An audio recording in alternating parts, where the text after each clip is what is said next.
What is So yeah, the understanding of the term red pill, blue pill? I hear it, but don't quite understand it fully. Hmm. so yeah, You got that goes back to the movie The Matrix. You know, believing that we're all in this world that isn't actually the world that we're living in, and the way to unplug yourself is by taking this red pill. You're given a choice to take a red pill or a blue pill. If you take the blue pill, you wake back up in whatever fantasy world that you're currently living in.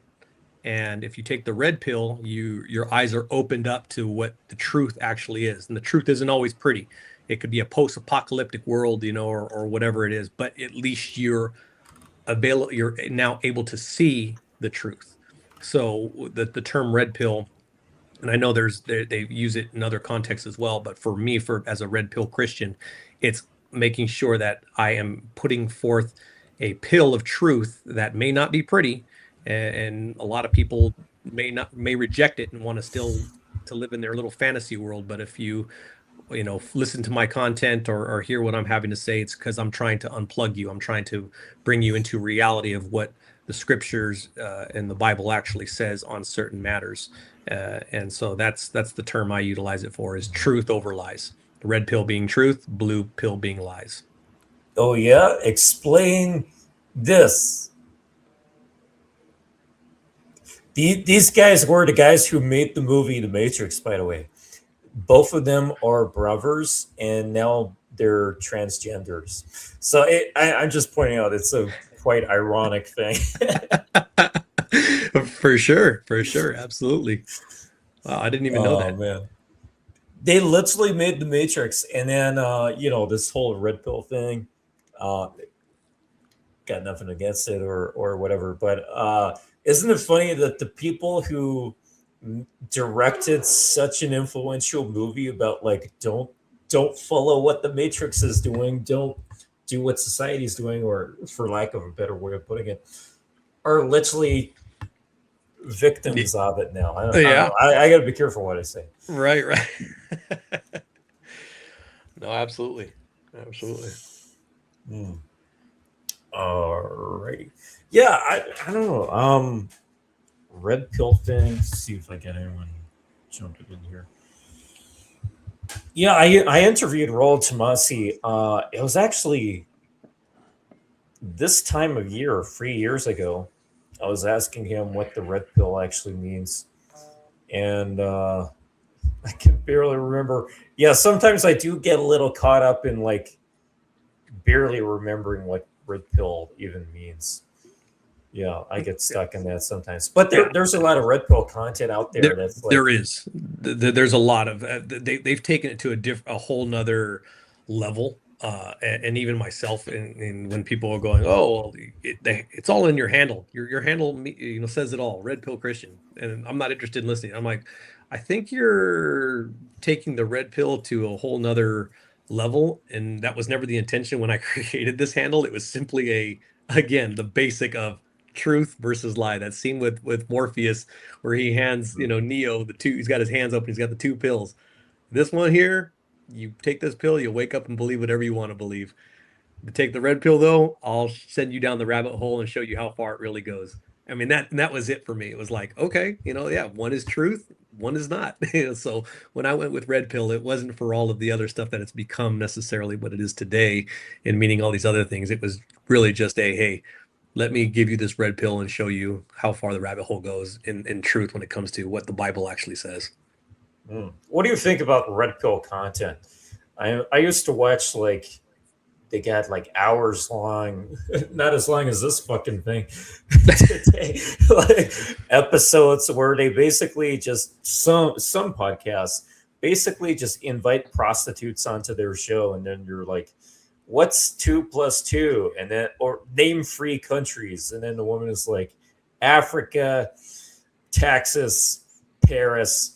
Like, oh man, and it is entertaining for the first 5 seconds, but the rest of it is just like lacking practicality, I guess. What's your view on like where the red pill movement or whatever you want to call it is at right now?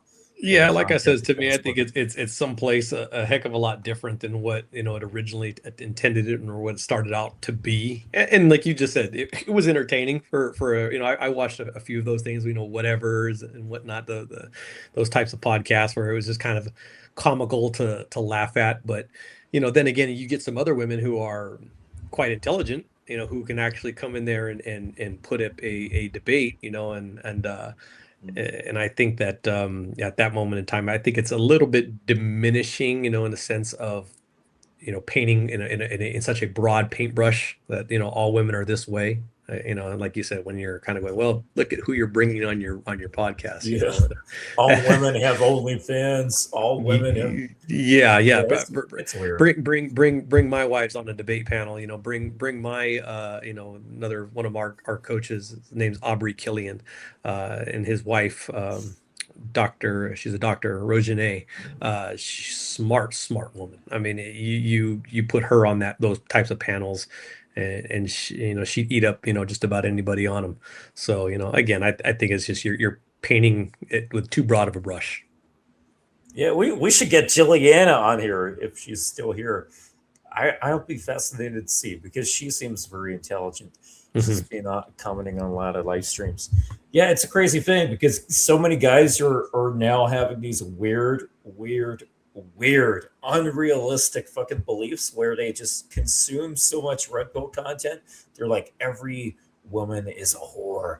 Every woman has OnlyFans.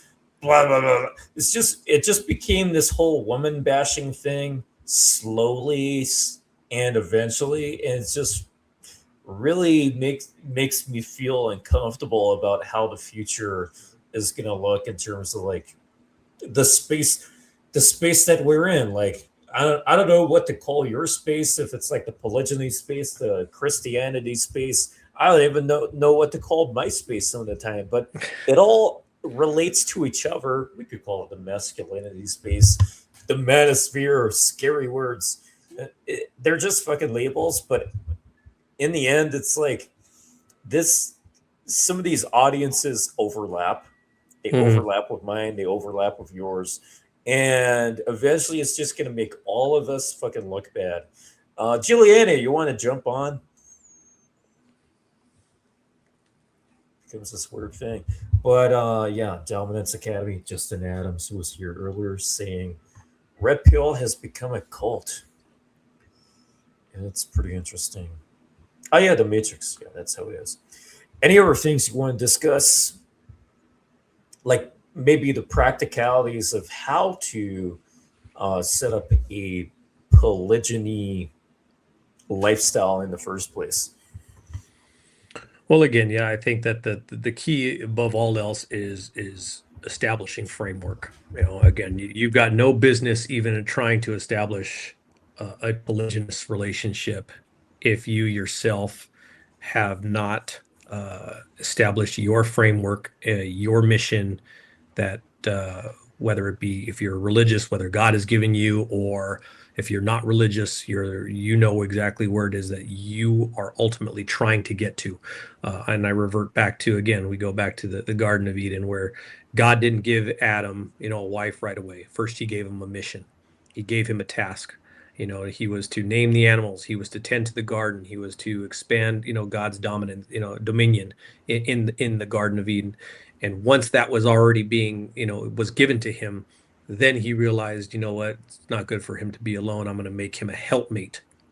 The helpmate was not supposed to take him down a different path, which ultimately is what ended up happening. It was literally supposed to be, hey, this is the task I've given man. Man is now going to guide you into helping him accomplish his mission. It wasn't her mission, it was his mission. And I say the same thing is relevant in truth for today. Every man out there needs to make sure they have their mission, they have their goals, they have their vision and where they're going and why they are here.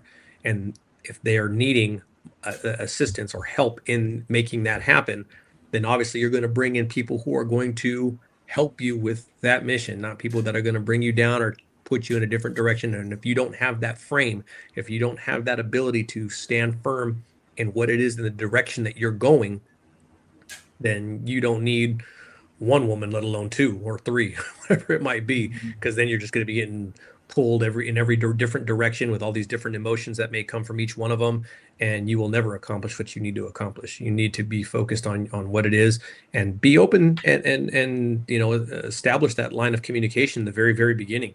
Hey, this is where I'm going. This is what I believe in. These are my sets of values. You're either going to complement that or you're not, and if you're not, hey, no harm, no foul. I wish you the very best, but I'm not the man for you.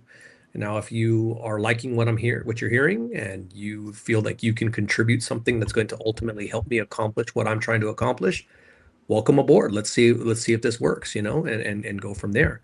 But again, hold off on don't go off and betting them right away, because again, that's, once you bet them, at least from the religious aspect, that now you're responsible for them. So that's literally why there was the bride prices back in the biblical patriarch times, and that to prevent men from just going around and sleeping with whoever it was, because once you slept with them, it was like, nope, now you got to pay the bride price for the father, and you've got to marry that. It's called a dowry. Yeah, the dowry. Absolutely. Yeah. So, Afro-American was usually, talking about that. Usually, Sounds super expensive. Yeah, well, it equated to a half a year's wages. So if you're making $100,000 in this economy, a year, holy shit, that's a $50,000 piece of ass. I hope it was, I hope it was worth it. That's one hell of an expensive prostitute, $50K. If you're making $100K in a year. So, but that was exactly what it was. It was a half a year's wages. In that time frame. So, this was, and that was the setup for why it was that men just didn't go around doing what we're doing today, hookup culture. Because if every man was doing that, they'd go broke. They absolutely would go broke. They don't have the ability to pay that every time they lay with a woman. So, that's kind of in my mindset, even though those aren't the laws of the land. And now it's no, these are the God's laws though. And I will do my best to obey God's laws to the best of my abilities. So if I want to lay with a woman, I'm getting ready to sit there and say, is this a woman that I generally want to now cover for the rest of my life? Because that's what that means. So, again, going into a polygynous, relationship, even if you're not religious, again, it's still understanding, set aside all the dowry stuff and whatever else like that, because you're not submitted to God's laws, and again, there's no judgment on my part, but I would sit there and say that either way, you are going to have women that are going to pull you in different directions if you don't have the framework that ultimately you as a man are trying to accomplish in this life.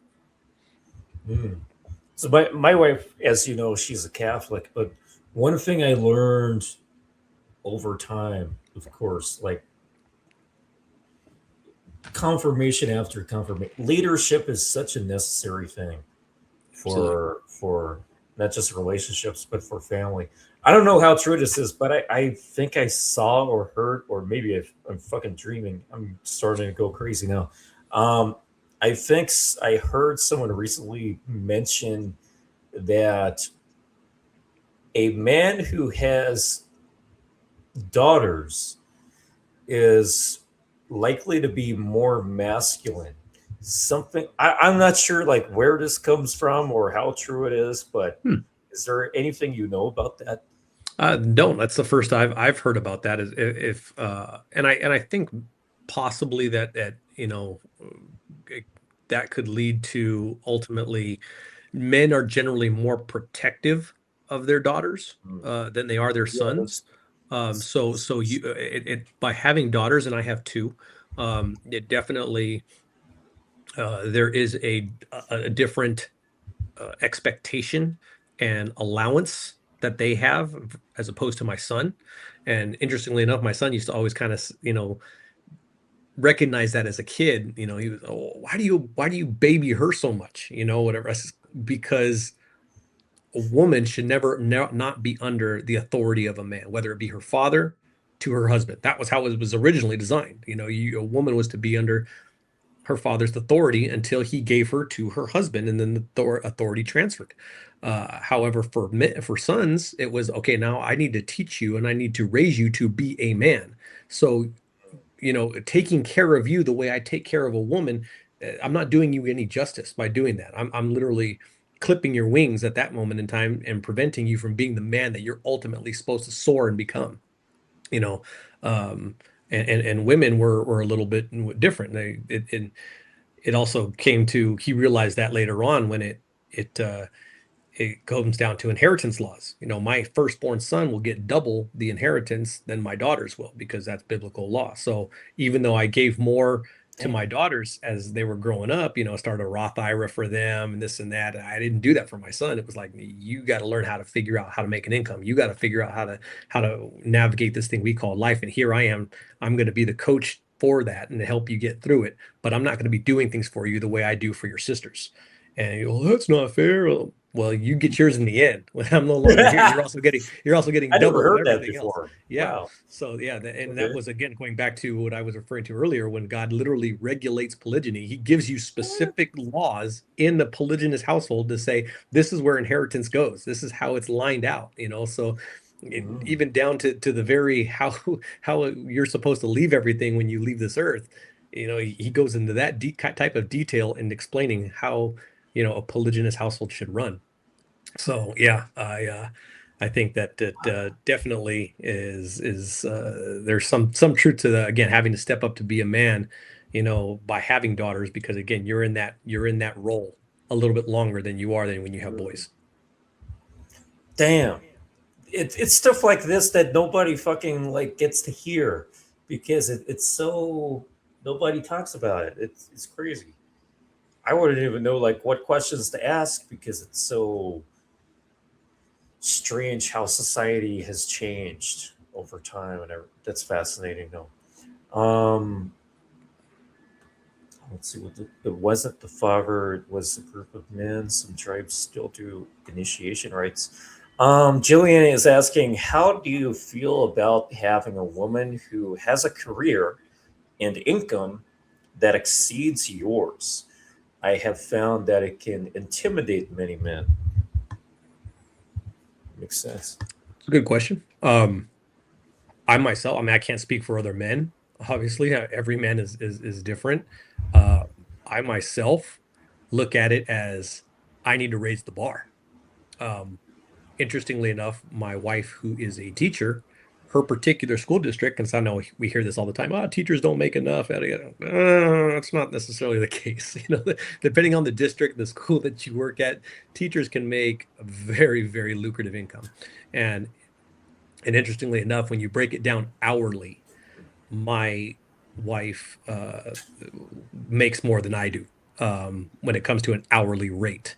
Now, what I did is I saw that hourly rate and I went, holy shit, okay, you make this hourly.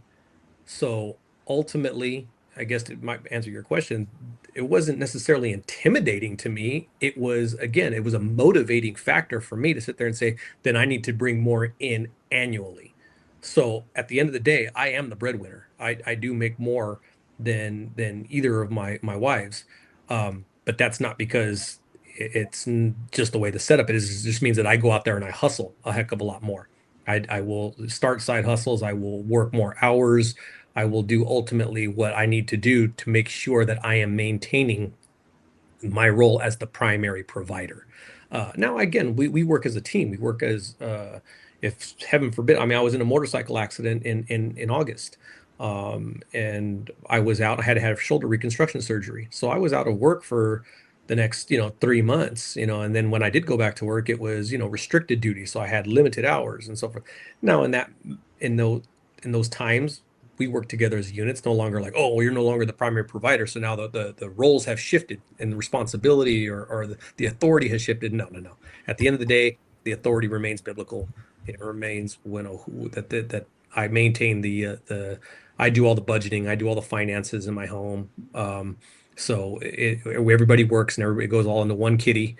And then I pay the bills and distribute the allowances according to what it is that my wives may need.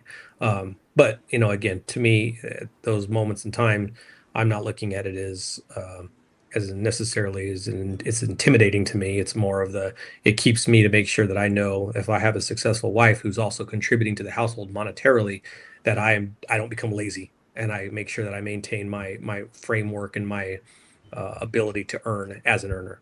So yeah. When I was younger, I would think that I would see it as, I wouldn't have been intimidated by it. It's just not in my design, I guess. I don't get intimidated by anything, really. Maybe a really big looking fat bouncer in a nightclub, maybe, who was looking very aggressive. But a woman earning more money, like I had situations like that in the past when I was much younger, and I just saw that as a good thing. I like the mature answer you gave at the very beginning, where you said, "I got to raise the bar," because once you get older, that's what you realize as a man. Like, especially if you have a past of dating women who are richer than you. I come from a family which was poor, broke all the time. My grandfather died as a millionaire, but nobody knew he was a millionaire, and that was only relatively recent. But my childhood, for example, I went to high school, not even high school. I went to school throughout all my childhood, mostly on empty stomachs because we couldn't even afford lunch for me to eat. So I've been very much used to. If you noticed, I've been streaming for in 5 minutes. It'll be 8 hours. I have only eaten potato chips and a bowl of cereal. I am so used to not eating. That just tells you how it is in my life. But it's one of those things where as you mature, as you get older, as a man, you start to realize these kinds of things about masculinity. I would not have known or even considered I got to raise the bar once I was much younger. That is something a mature man would say, because I cannot imagine how I would be if I was in a relationship for years with a woman who, for years, earned more money than me and had more money than me, because that would just make me, I, in hindsight, that would make me look kind of useless and weak, I suppose. I just think that once you get to have your own family, you start to realize these things and see that your economic power becomes a lot more important. For me, it's not a matter of I desperately need to feed my child or anything. For me, it's more of a matter of just in the past, the same kind of maturity wasn't there. I wasn't worried about money. I'm not worried about money, Mhm. like in a kind of sense, but it just becomes more important over time. I think just Yeah. the security of everything. I'm not sure how to explain it, but that's kind of making sense. Jillian is saying here, I grew up with a family of all men, just like me, actually. Three older brothers, 32 male cousins. I was the only girl. My brothers inherited all of the estate. God damn. What part I got? I think you corrected yourself here. So I turned over. Um, oh, you turned it over to your brothers. That's interesting. God damn. I haven't experienced it, but based on probability, these women that are breadwinners attract weak, insecure men, although they would prefer equally, if not more, successful man. No idea why. Interesting. No, I just feel like when I was younger, I wouldn't have taken the whole thing seriously. I wouldn't have been intimidated, but I at the same time I wouldn't have really done anything about it. The other point I want to make here is some things can be temporary. Like if you're a teenager, if you're in your early 20s, maybe mid 20s, and you earn the same kind of money, or maybe she earns a little more than you for a while. Society is a little strange right now. So it's okay for a while, but permanently, I think that over time, you're going to slowly learn that you really need to raise the bar, just like Maverick was saying, because once you're in your early 20s, maybe mid 20s, don't worry about it too much. But as soon as you hit the late 20s, 30s, and so on, you really gotta figure that shit out, and because that shit becomes more important. You gotta have property and so on. When I met my wife, now I was not my very first wife. I was going through a divorce for my first wife, and my current wife now, or Monica, she was interested in dating me on a much more serious level. We were friends, obviously, originally, and that grew into a physical relationship and so forth. But I never committed to her. I never decided to actually move it into a full-on relationship. And the reason why I didn't at the time was because I was going through my divorce, and I knew there was going to be a lump sum of money that needed to be paid to my ex-wife when we were, going through the divorce. And Monica, again, had a good career as a teacher. She had her own house. She had her own, doing her own thing. And even in that moment, I would not move forward in a relationship with her because I felt I was bringing in a debt. I was bringing in things that were unresolved. And I never, ever wanted her to feel like she had to rescue me. So as much, even though she was willing to accept it at the time and like, hey, I'll, come as you are type of attitude, I myself as a man just wasn't even comfortable moving forward in that dynamic until I had squared away my ex-wife, had paid off everything I needed to pay her, and that I was coming in with a, hey, everything you see here is mine. Everything you see that I've got, I'm not in debt. I don't have, massive credit card debt or anything else like that.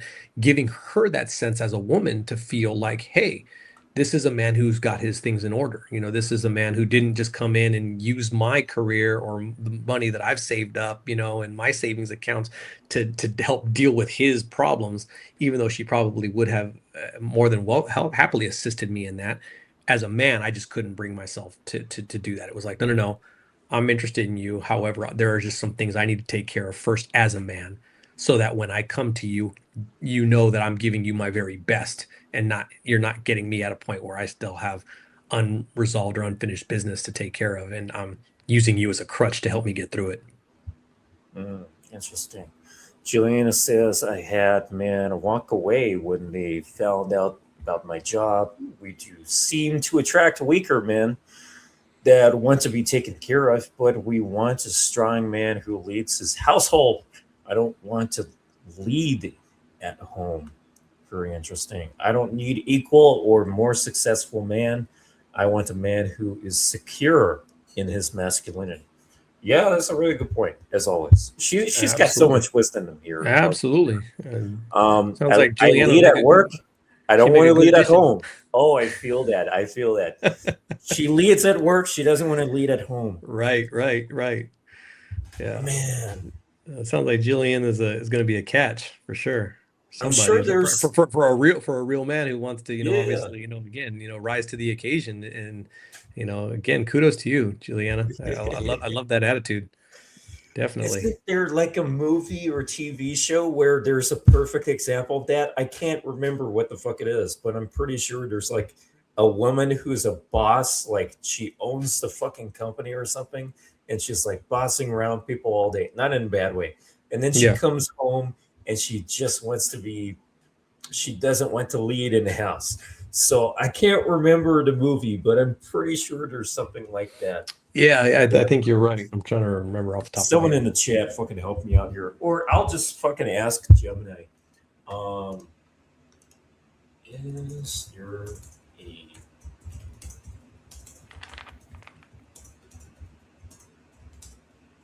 a Ooh, Glenn Lawrence says you can hop on a little bit, huh? Nice.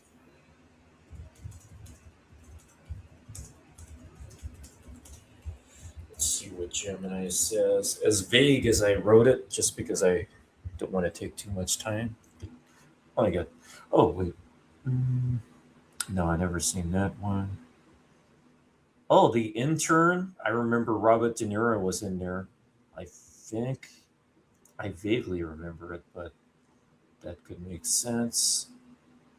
No, it's not given too many, but maybe it was The Intern. That kind of did enter the back of my mind. Anyway, Justin says, my fiance is a lawyer. Oh, so your fiance is Jillian. Highly unlikely I would make more. Jillian is a lawyer, by the way. Highly unlikely I would make more than her, but her entire paycheck has been offered to me. She has no desire to have money of her own. That's good. That's good. That's how it should be. Yeah. My Why should it be like that? I just want to understand.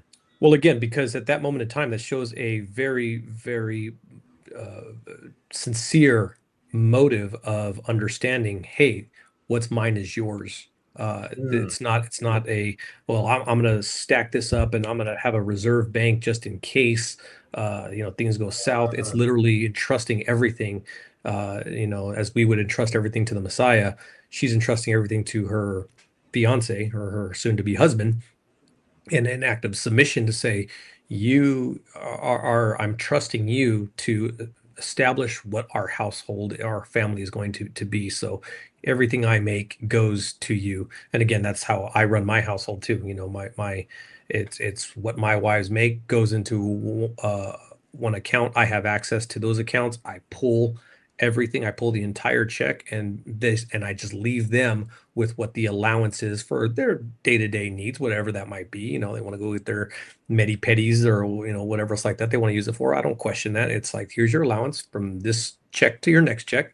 Make it last. Everything else, I worry about all the investments. I worry about all the savings, but that also means that they don't have to worry about anything when something comes up. So like, for example, we just decided that next year we would love to go as a family and spend New Year's Eve in Times Square for New York. So when that time comes, it's like, hey, we're taking a trip. We're going to New York as a family. That's it. They don't gotta pack your bags. They don't need to sit there and say, well, okay, how much of my check do I need to contribute to a plane ticket now, or the cost of the hotel or The extracurricular man's activities? got it under control. Exactly. It's boom, pack your bags. Let's go. Why? Because throughout the year, I have taken the money and I have properly put it where it needs to be so that we can do these types of activities and take these kinds of trips. And you guys don't need to worry about anything other than helping me maybe make arrangements. I might give them a task to say, hey, can you book the hotel? Here's the credit card. Can you book find the best price for flights? I'll give them those types of tasks, but Oh, they're ultimately good at everything, that. when it comes to Christmas time, it was like, okay, here what's the budget? Here it is. I already sent it to your account. That's all the money that I've set aside for Christmas throughout the year. Here, go what you need to do, and whatever's left over, I'll take back. But see, that's again, they don't have to sit there and worrying about making those budgets or whatever. That's something that I'm relatively good at, is monitoring money. So I think that's a very wise choice if you're good with money. Now, if I was not good with money, then as a man, even I would say, hey, let me task one of my wives who might be better financially than I am, with that being her role or her responsibility, is just because that's something that she's good at. But because I'm good at budgeting, because I'm good at monitoring, those types of things, that's something that I, as a man, have taken over. And so they don't ask questions. It's check comes in, here's your allowance. That's that. Justin says New York Eve, New Year's Eve in Times Square is awful. Was that just an example, or are you actually going to do that? No, that's actually something that's been on our bucket list that we just want to experience. I mean, Because it's busy, or what? Or just like crazy. Just probably like some people why say they want to do Mardi Gras, at some point in time in their life, just one of those things. Go to New Orleans for Mardi Gras. We're going to go for more than just that particular event. Both my wives love New York, or one's never been, and the other one who absolutely loves it. So we just figured, hey, let's go, during that time, and then we can experience, New Year's Eve in Times Square, just to say we did it. So. Man, I wouldn't say New Year's Eve in Times Square is awful. I would say Times Square is awful. Last time I was there, I was trying to catch a bus to Boston, and the station was nearby, and I was walking through at night, and there was like some African guy bending over a Mexican woman on one of those police roadblocks in the middle of the fucking street. I was like, what the fuck is wrong with this city? It's very weird. I never seen anything like that anywhere else. I come from the middle of fucking nowhere, so I'm just not used to that shit. Like, at least be discreet and go to a fucking forest like the rest of us. Anyway, now that's interesting stuff about the money, though, because I heard things like some guys would say, from the man's perspective, my money is our money, her money is her money. And that kind of made sense. I never argued with it, but what you and Justin are kind of talking about is just like pooling all of your resources, and then you're in charge of where that goes. So Correct. perhaps that makes even more sense. Well, then for us too, Yeah. it puts another layer of protection as far as showing one how serious they are about the marriage. Because again, if I maintain the only account that no wife is on, so my account is in my name and my name alone, but I'm on both of their accounts. So when I pull that money and it goes into my account and then I redistribute everything else, they're literally living off of that income that is in their allowance on those types of, within their bank accounts. And again, going back to what we believe in, no divorce, if you leave with the clothes on your back, pretty much literally, that's indicating that you better be about this marriage through good, through bad, through ugly, it doesn't matter what it is. You are going to sit here and we are going to figure this out together as a married couple. It's not, I'm just no longer happy, or things have gotten a little bit, hard in the last couple of years. I'm out. Okay, well then everything that you have contributed up until then belongs to the family. It doesn't belong to you. It belongs to the household. So if you're leaving the household, you don't take that with you. You don't get 50% of everything that we've contributed as a household. We don't do any of those things. So it's literally put your money where your mouth is. If you're going to be a part of this family, then, and you are contributing to this family, then understand it's just like anything else. It's like you're putting your money into an investment account. And if you walk away from that investment account, sorry, the money continues to work, but you've walked away from it. So Damn, it's making a lot of sense. Valid. But as a man, we tend to measure masculinity with what we tangibly bring to the table. So I told you guys first hour I'm gonna read it as it fucking is. I missed that part. It's that was like 8 fucking hours ago. We're at 8 hours, by the way. 8 hours 12 minutes. God damn. So it's an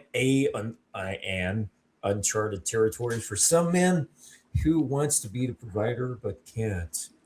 There's definitely something to learn here from various perspectives. So it's a scenario where the lady would probably aspire to meet the man wheat where he is.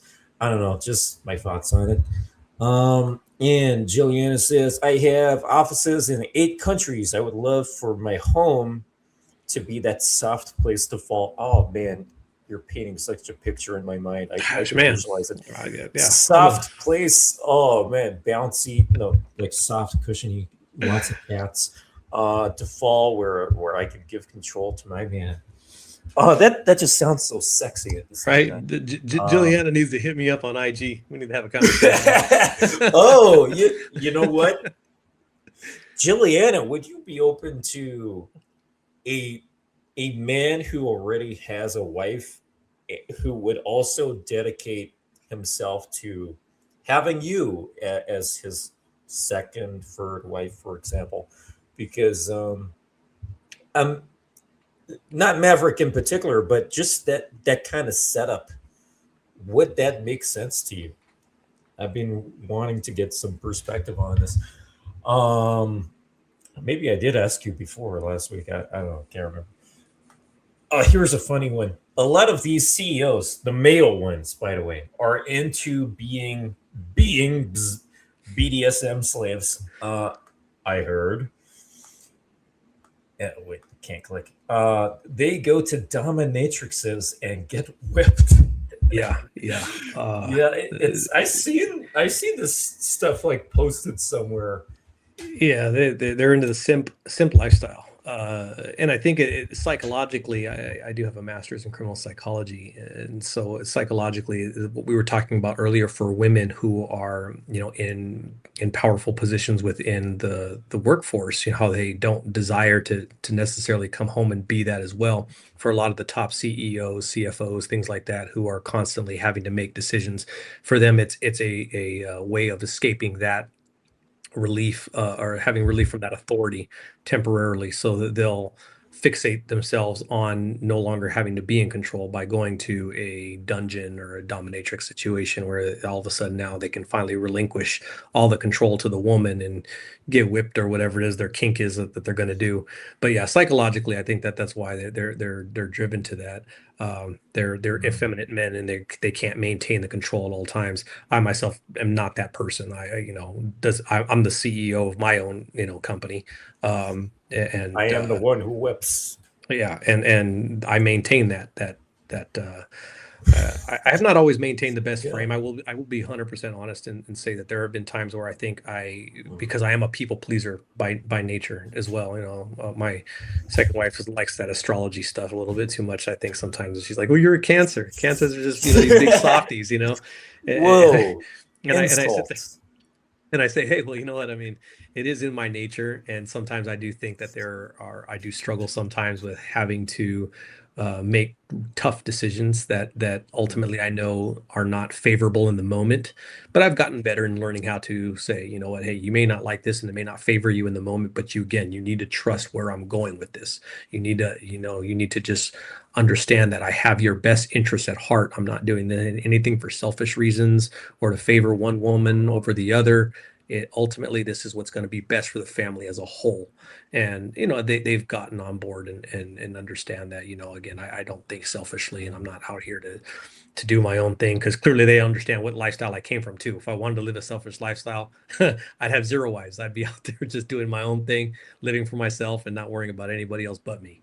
But I've done the exact opposite in that. So I think that they're understanding that may not always, decisions I make aren't always going to be favorable to them in the moment, but they're on board. Justin is saying, "Oh, we got another joiner." And welcome, Devin, my fellow machine. Hey, just to finish up what's being said here, Justin just said, "Yes, it's power looking for relief." That just made me realize something, because me doing this live stream now for 8 hours and 17 minutes, not to fucking brag. Yeah. Do you see that on the screen? Or is it just me? I don't know what you guys see.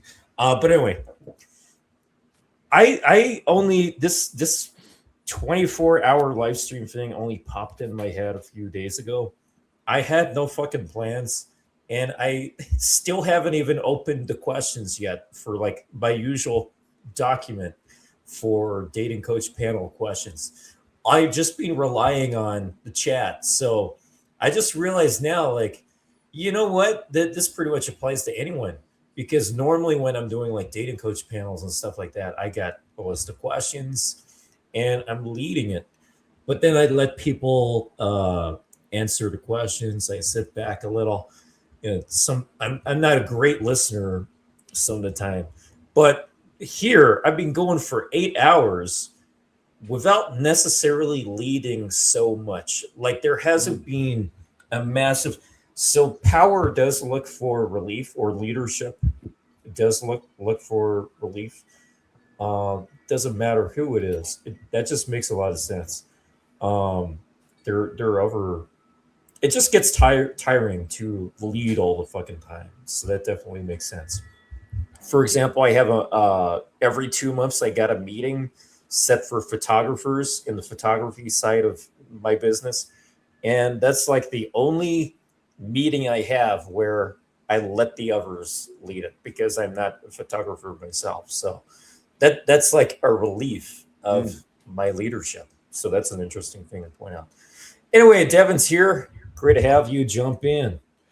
Yeah, there was a lot there. The first thing with leadership, if you're used to leading in your business, when you're on dates with women, it does feel good to just kind of sit back, kick your feet up, and be like, oh, I don't have to drive the conversation forward, or I don't have to keep things moving here. And yeah, the second thing is, holy shit, 24-hour stream, 8 hours in. Anytime you can get uncomfortable, put yourself in these uncomfortable situations, like someone probably hears that I've been going for 8 hours, they're like, holy shit. But yeah, getting uncomfortable regularly, because let's be honest, it's like whether it's approaching women, showing intent when there's other people around, that's uncomfortable. So if you can make yourself uncomfortable and get comfortable being uncomfortable throughout your day, embrace these challenges, holy shit. So you're a third of the way through, eh? Yeah, basically. We'll see how long I last. I'm surprised I'm doing okay for now. Like I only went for a piss. Oh, actually, I went twice. I think. Went for. Oh, I thought you were sitting there wearing like a diaper, and then you weren't gonna. Oh, it's normally like that anyway, but it just feels good to leave the room once in a while. Change up the scenery a bit, right? Yeah, from white to yellow. Wait, what? Anyway. Yeah, someone wants to donate a package of Depends for you, man.